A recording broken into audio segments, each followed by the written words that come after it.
I got injured 24 years ago in 1995. I was on vacation in Greece with my family. I saw a very attractive rock over the coast of the ocean, and I swam up to that rock. I dove down, I checked the water, saw if the water was deep. I scaled the rock, and it was about 15 feet high.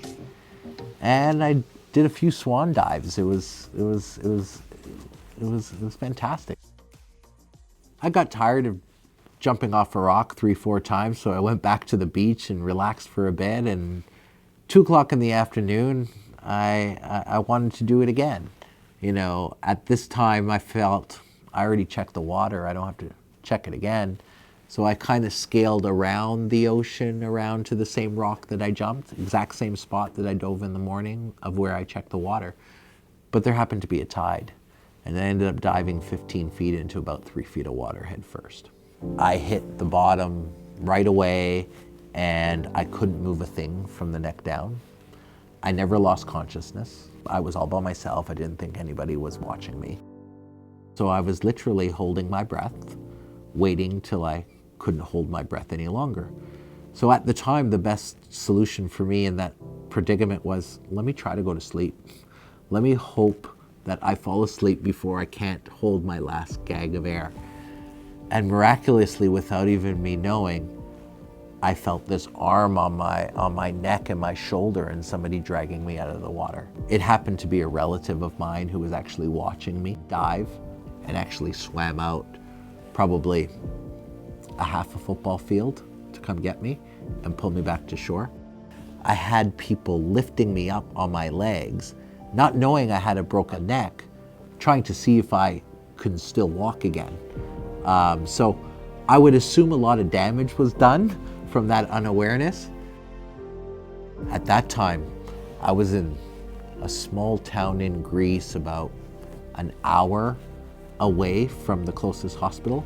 You know, the best transportation option we had at the time was to throw me in the back of a Fiat and drive me to the closest hospital, bouncing on the knees of the individuals that carried me there. This is not the ideal way to support a person after they break their neck, but that's my reality. I learned I had a spinal cord injury when I was in the hospital in Greece. I was a young kid. I was 17 years old. I wanted to commit suicide.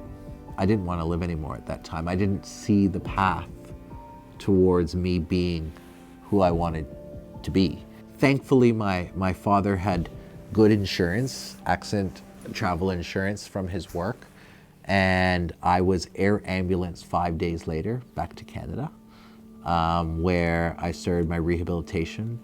I spent 12 months in hospital. It was through meeting with peers, people who were in the exact same situation as me, doing amazing, bold, tenacious things. And that was my personality. I was a bold, tenacious risk taker. That was who I was as a kid. So I wanted to pursue those kinds of active things again. There was this other guy, his name was Brooke, and he was a very high-level quadriplegic, couldn't move anything, just as literally he could move his neck, and had a joystick in the back of his head where he could propel his power wheelchair.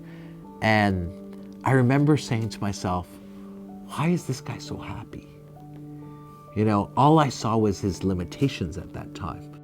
Just his attitude and how he presented himself and how attractive he looked by his own confidence. He was living a fantastic life.